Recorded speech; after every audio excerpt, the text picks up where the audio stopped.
Yeah, we're looking at the roam mid trio trades early on. If anyone's gonna be forced to use a flicker, a battle spell, very early, forced to go back, losing minion waves and levels for themselves, or add to that also, again, who gets to flank EXP lane first? Yeah. Okay, there you go. This is what I'm talking about, man. And it's funny because they're the typical combo, the Valentina Khalid, are across from each other, but they do poke each other quite down. But at least for the Khalid for JP, you can go ahead and just kind of heal yourself back up. He's going to go ahead and secure this side of the jungle too for Carl TZ as Ogwen's trying to get that information over here. Yeah, good man marking onto Carl. So Falcons have the laning red right now. Teddy going up against his signature pick and handling the laning well so far against Super Marco. Yeah, that was the Purify. Yeah. Already forced out. By the way, Kyle didn't go straight for his orange. What he did was a purple route, I believe, if I'm not mistaken. They were the ones that got litho. Then he went into the jungle of TLPH, got a green camp, did not get the gold crab, and now is going to get a late orange buff. And that's just because he had the information he needed from that Ogwen provided on this hill right here. So decides to go that route, sets himself up to go ahead and get a good early rotation. We'll see if they actually try to make a play before the turtle comes up, but with these kind of lineups, I'm not sure if that's going to be something they want to do here. Takes a visit in the mid lane, but they just ultimately want to set up for the objective. Yeah. Okay, there's just so much mobility for both of these mid duos going up against each other. But they're both setting up for this first turtle. Yeah, Flap now level 4. Sanford not yet. He just needs to get that EXP grab, and TLPH are helping him get that. Yeah, Sanji, gotta be careful. There's multiple members waiting for him there. Yeah, Haji took his feathered airstrike too, so the fight for the first turtle. Okay, JP, they're trying to take him down already. That's energy eruption already committed. JP falls first. Sanford trying to look for Haji. The flicker's forced out, but Sanford uses his flicker just the same. The feathered airstrike gets cancelled, but the turtle goes over to Falcons, and Flap is still chasing after Sanji! Oh, even with the... I mean, they secured the turtle. They're still going to be fighting it out in the jungle, though. Yep, JB going back. Carl TZ, though, gets caught. It's a double flap. Takes him down, and JP's next. That's a hot start for the Falcons. They get the turtle. They're going to get the orange buff. Despite the great impact of Sanford on that Sora, canceling out the feathered airstrike really quickly. Sanji with his own FAS. Okay, that's another cancel. Fortunately, got the orange buff, though. Okay, he got it. At least Sanji got it. At least Sanji got it. I gotta say too, going back to that fight, great job by Sanford to stick on Haji to kind of lock him down, but they lost that fight, man. Even with that, Team Falcons just showcasing that, you know, they've been around these turtle dances, these lord dances so many times, especially with this kind of lineup, that they know that target acquisition they have to go for and ultimately get the upper hand. Now with this, it's 1,000+ lead for them, but they're going to continue to press on the wound. Okay, JP. it's a back shield unit. JP couldn't even use the quick sand guard. They're just pushing forward every single time. Yeah, let's see who's going to get this purple buff. Both junglers have their retributions. Okay. How easy puts it in the bush. Oh, Ogwen doing such a great job here. Still, Carl gets to secure his purple buff.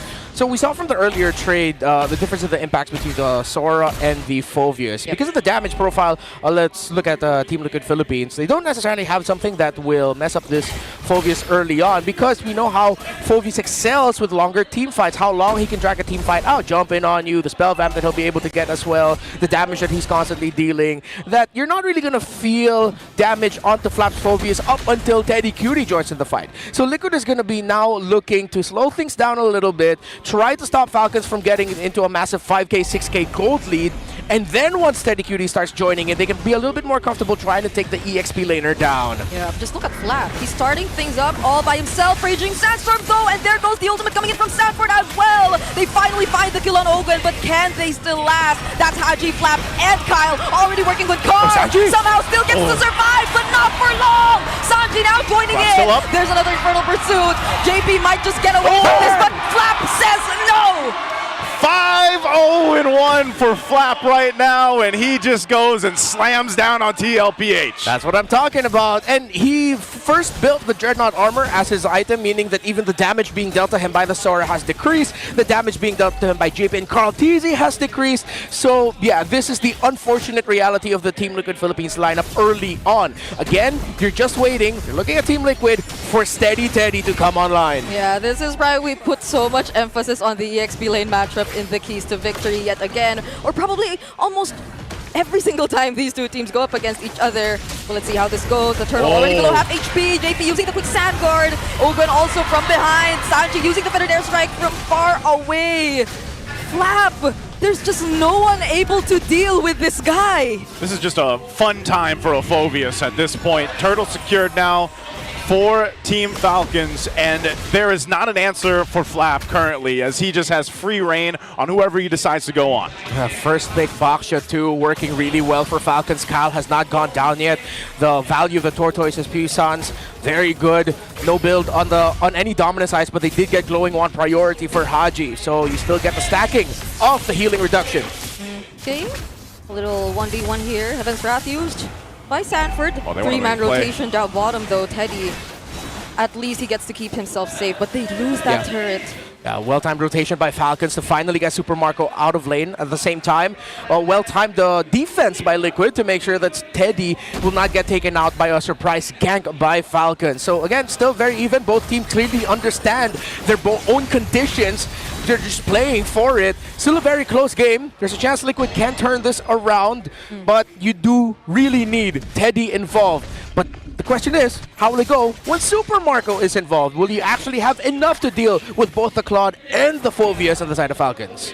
Take a look right now, both gold laners are basically having the time of their life, farming up. You know, they haven't had to be in too much of this just because the rest of the members on both sides are doing everything they need to do. So that is a great question to see just exactly how it's going to change once you lead into that first big objective, once this either turtle is taken again by Team Falcons, then we get to the Lord, because by that time, definitely both gold laners will have that trinity of items they're looking for and be a big part of winning the team fight for the team here. Yeah, speaking of trinity, Super Marco decided to go for the Claude path of building the Swift Crossbow, not full building that into Corrosion Scythe, but then going DHS right after that, because now that he's out of the lane and he has DHS and a Swift Crossbow, it's a soft, almost there trinity that he also actually has the lifesteal to be able to sustain himself during the fights. That's why they get Falcons, they get Marco out of lane, make him join up so that he'll be more difficult to take down.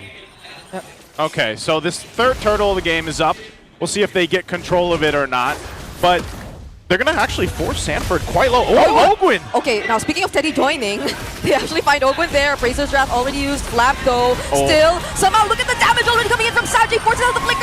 And now Sanford going in. There's a taunt onto Kyle. But they have one member down.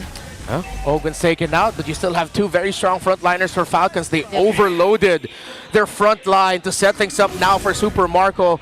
And it's also a tanky front line that can win the early to mid. But as we see, TLPH have got Teddy involved. They're trading out towers and the sides. Teddy was able to get a kill on the board. It's very even, very Titans. It's just going to blow up into one big fight. Yeah, and that's going to happen around this Lord here. So as they fight for control, we'll see exactly how they manage Super Marco at the same time, because he's just sitting down on this bottom side. Sanford will push him off. But still, it's TLPH knowing that it's kind of great if they can get a pick off. If not, they go full-on fight Team Falcons. But so far, it's maintaining distance from Flap. Now, Flap doesn't have his flicker, which they might even wait for and just try to delay the Lord take till all this is available for them.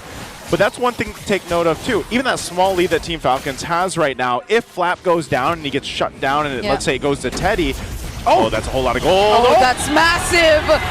Wings by wings canceled by Kyle and his entry. Now that's a crucial pickoff, but it's Falcons this time. Because even Sanji used the flicker there, so that's a big win for Falcons. Team Liquid are trying to contest. Okay, they might want to try, but Kyle has his back to shield duty once again. Ulti already committed by Teddy here, but Carl TZ gets isolated all alone, gets picked off by Super Marco. JP looking like the next target, so Sanford and Teddy have no choice but to run away. That was such a good decision from Team Falcons. They knew they had a numbers advantage, but then Kyle's like, well, I'm a Baksha. I'm just going to take a trip around to the back line. Finds Carl TZ right there, and then they go ahead and get themselves a kill, plus a secure on the Lord. Falcons really do not give a damn about the box of Team Liquid Philippines right now. They know how easily they can just penetrate the formation, break down the Team Liquid Philippines strategy, dive Sanji without Sanji. It's too much to ask from the carry. JP also has suffered 6 deaths in this game as well. 3 for Carl TZ. Falcons might be on the way here, but again, with these two, they do have that weird tendency. Lord 1 trying to march into the base. They end up taking a lot. Look at how many belts that Baksha has, man. I know he's going for Sky Guardian helmet, but that's crazy. No wonder he's so beefy. Hey, you know what? If only you could wear 3 belts in real life. I've tried it. It's not fun. Okay, well, he's got the Guardian helm now. And so that's locked in.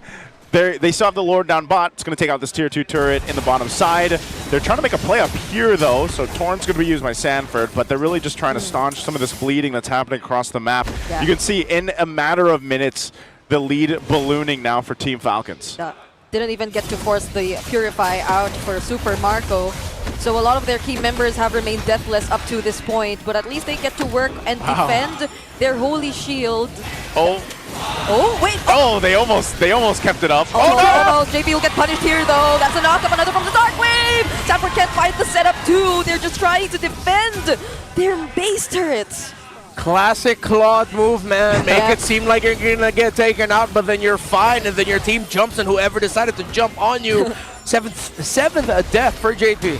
Yeah, definitely a tough one for JP this game from start to this point right now, and you know, you've all been there. You've all seen the roamers feel like that, and it's a frustrating place to be in because even though you're supposed to be one of those frontliners or setters for the team, you're kind of just getting blown up, and you gotta almost rely on someone else to help you set things up or at least be there. But even then, you know, you're looking at the itemization difference. Gold lane, Teddy has had quite a bit of time to farm up. He's got a Trinity, but he's just the problem is, and this is what we see with a lot of carries when they're locked into a composition. If they don't have the space to work with, they're almost non-existent. Like we've seen that before. Yes, he got a solo kill earlier on, or he got a kill on Ogwen, sorry, but he's not able to actually utilize these items that he has on the carry just yet. It's a it's TNC week 1 type of situation. That we're seeing. Although he did, get a kill earlier, but that was when the team fight was sort of split up, when it favored them a bit more. But I doubt at this point that Falcons will even allow that to happen, because even looking at their lineup, I think the only person who could just really go and split, at least now that they're in the lead, is Marco, who could just easily catch up too. Yeah, look, 3-level gap between Marco and Teddy right now. 15 for Marco, 12 for Teddy.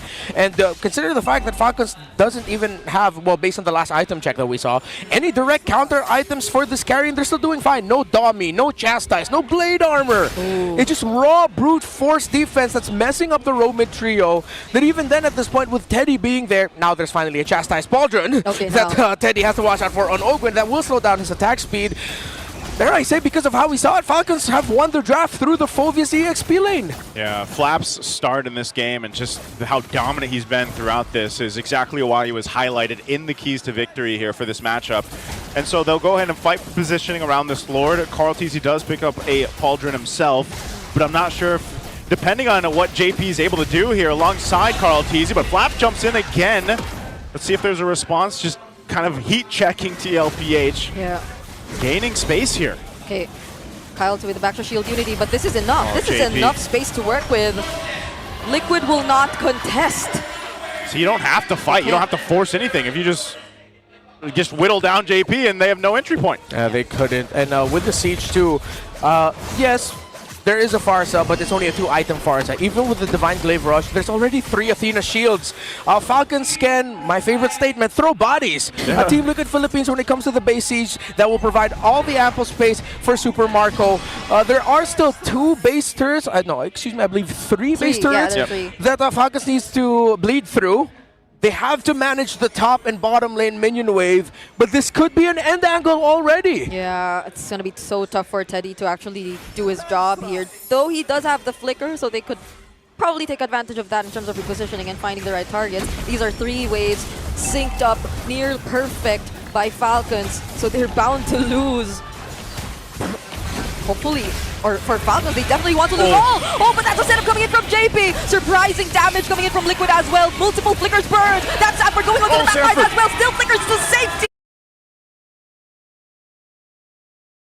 as well.